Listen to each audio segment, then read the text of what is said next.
دنیا کے اندر کیا ہو رہا ہے؟ اسلام کی شبیہ مٹانے کی کوشش کی جا رہی ہے۔ دشمنان دین نے منصوبہ بنایا تھا، وہ یہ دیکھ رہے ہیں کہ یہ مسلمان فاقہ کشی کے باوجود پیغمبر اسلام کے ساتھ غداری نہیں کرتا ہے، خدا کے قرآن کے ساتھ غداری نہیں کرتا ہے، قرآن پر عمل کرتا ہے، مصطفیٰ کے فرمان پر عمل کرتا ہے، چاہے کوئی بھی مرحلہ زندگی کا کیوں نہ آئے، وہ خدا کے قرآن کو، مصطفیٰ کے فرمان کو پیش نظر رکھتا ہے، کبھی اس کو چھوڑنا نہیں چاہتا۔ اور جذبہ ایسا ہے کہ جان دینا اس کے لیے آسان ہے، مگر کبھی اپنے ایمان کو بیچنا نہیں چاہتا، مصطفیٰ کے نظام کو بیچنا نہیں چاہتا، شریعت کو اپنی طبیعت پر غالب رکھتا ہے، طبیعت کو شریعت پر غالب نہیں رکھتا۔ طبیعت کوئی اور طرف جانا چاہے، شریعت کسی اور طرف لے جانا چاہے تو طبیعت کو کچلتا ہے، مصطفیٰ کی شریعت پر چلتا ہے۔ یہ مسلمان کی کیفیت رہی ہے۔ تو غیروں نے سوچا کہ یہ مسلمان میں یہ غیرت مندی جو ہے، اپنے مصطفیٰ کے ساتھ وفاداری اور رب کے ساتھ اس کا جو تعلق ہے، یہ اتنا محکم ہے، اتنا پختہ ہے کہ بڑے بڑے معرکوں میں بھی اس کو ختم کیا گیا، اس کی نسلوں کو ختم کیا گیا، مگر جذبہ اس کا ختم نہیں ہوا۔ جاتے جاتے بھی دنیا کو یہی پیغام دے دیا، جو جان مانگو تو جان دیں گے، جو مال مانگو تو مال دیں گے، مگر نہ ہوگا یہ ہم سے ہرگز نبی کا جاہو جلال دیں گے۔ ظلم پر ظلم سہ کر یہ بولے بلال، ظالموں یہ تمہارا غلط ہے خیال، دامن مصطفیٰ ہاتھ سے چھوڑ دیں، اتنا کمزور ایمان ہمارا نہیں، اتنا کمزور ایمان ہمارا نہیں۔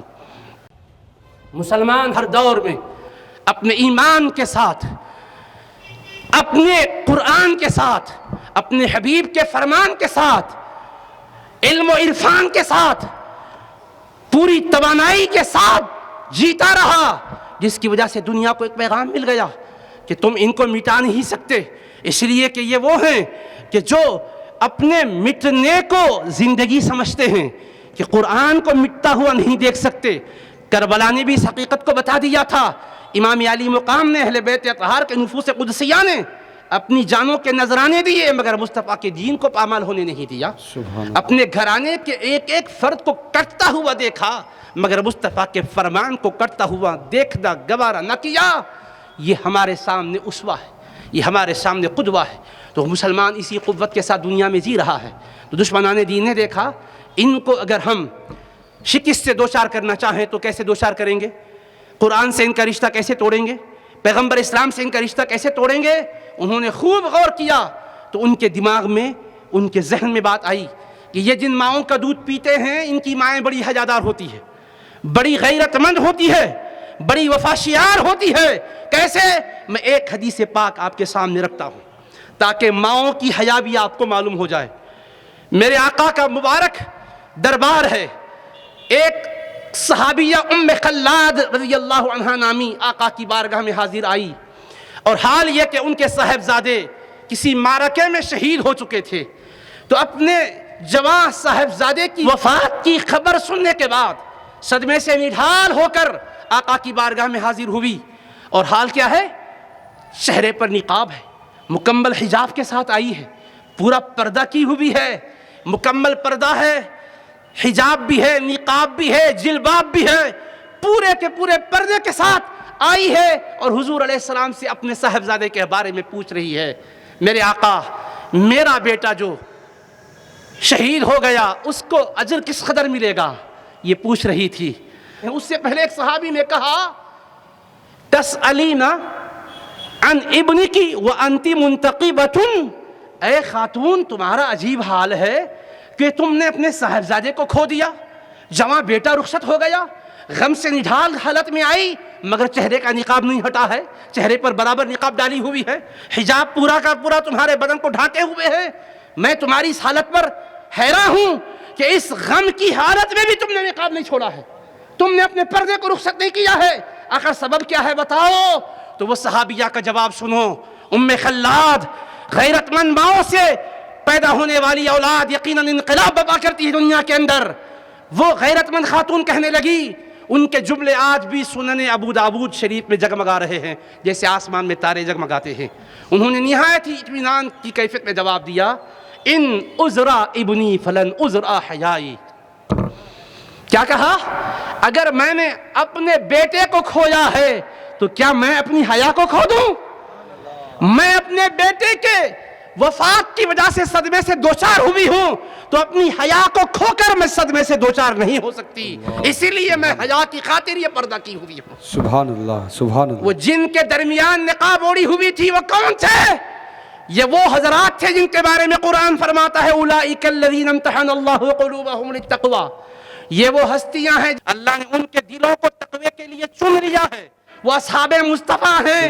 اللہ ان کے دلوں کا امتحان لیا تقوی کے لیے تو ان کو تقوی کا پیکر پایا، ان کے اندر پاکیزگی پائی، وہ پاکیزہ جماعت رضی اللہ عنہم جن کو اللہ نے سند کے طور پر عطا کیا، اور وہ صحابہ، پھر اہل بیت وہ جن کی طہارت کا قرآن نے اعلان کیا انما یرید اللہ لیذھب عنکم الرجس اہل البیت ویطہرکم تطہیرا، تو اہل بیت اطہار پاک ہستیاں وہ وہاں موجود ہیں، صحابہ کرام تقوی والے وہ وہاں موجود ہیں، ان کے درمیان وہ صحابیہ نے نقاب نہیں اتارا ہے۔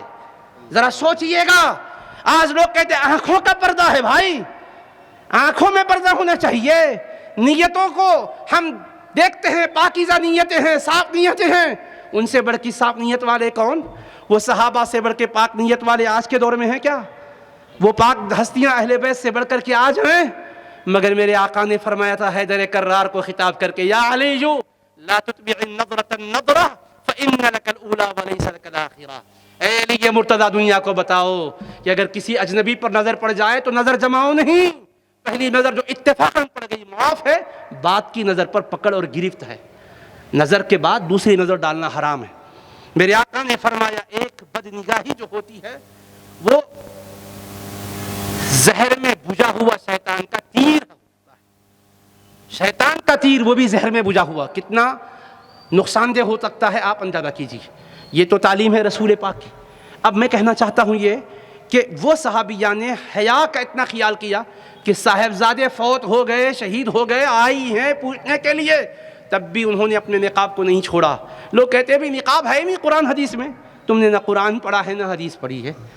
قرآن اور حدیث پڑھو تو تمہیں پتہ چلے گا، حدیث کے الفاظ ہیں وَأَنْتِ مُنْتَقِبَةٌ، کہ تم نقاب کی حالت میں آئی ہو، چہرے کا نقاب نہیں ہٹا ہے۔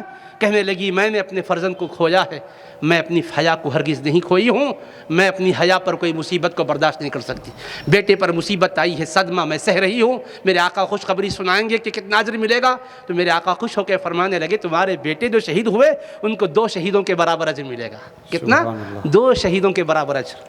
اللہ کی حبیب کی بارگاہ سے جو چاہے انعام آقا عطا کرے، ایک شہید کے برابر ثواب فرمائے تو اتنا ملے گا، 2 فق کے برابر ملتا ہے فرمائے تو اتنا ملے گا۔ رب نے تو اختیار دیا میرے حبیب ثواب کے خزانے آپ کے حوالے ہیں، جتنا چاہو دلاؤ، جس کو جتنا چاہو عطا فرما دو۔ میں نے کب پابندی لگائی ہے؟ آپ کی عطائیں ہیں میرے مصطفیٰ، امت میں بانٹتے جائیے، دنیا کی نعمتیں بھی بانٹیے، آخرت کا ثواب بھی بانٹیے۔ تو میں کہنا یہ چاہتا ہوں کہ حیا کا ایسا پاکیزہ ماحول کہ جس میں خواتین اس کیفیت میں بھی اپنے نقاب کو چھوڑی نہیں،